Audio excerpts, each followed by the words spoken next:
My teacher decided who I was before I ever spoke. He didn't expect to be corrected. He didn't say it out loud. He didn't need to. It was in the way his eyes skimmed over me and moved on, in the way he paused when he read my name, then continued without comment. I went to a public school where most students came from money, big houses, 2 parents, college plans that were assumed, not questioned.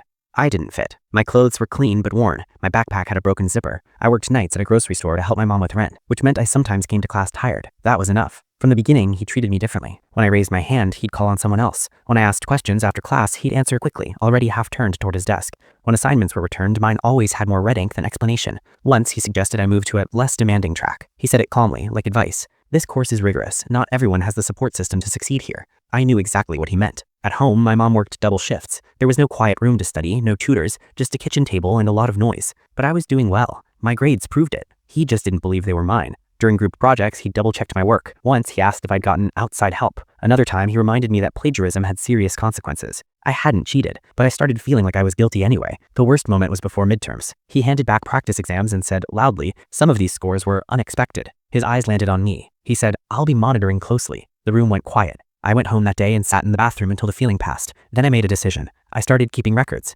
Every graded paper, every comment. I printed everything and kept it in a folder under my bed. Midterms went and went. I scored in the top 3. He didn't say a word. Finals week arrived and that's when he called me into his office. He closed the door and opened my file. He said, I'm concerned. Your performance doesn't match your background. I asked him what he meant. He said sudden improvement was suspicious. Said he'd seen students like me before. Said it was his responsibility to protect academic integrity. A week later, I was called to the administration office. He had filed a formal report. Cheating, unauthorized assistance, academic dishonesty. My stomach dropped. They asked me to explain my grades. So I handed them the folder. Every assignment, every draft, every time-stamped submission, emails asking questions weeks before exams, practice work corrected by hand. I didn't argue. The administrator reviewed everything quietly, then asked my teacher one question. What evidence do you have beyond suspicion? He hesitated, said my situation was unusual, said he trusted his instincts. The administrator nodded slowly, then turned to me. Can you explain how you study? So I did. Night shifts, early mornings, studying on breaks, teaching myself concepts online because I couldn't afford extra materials.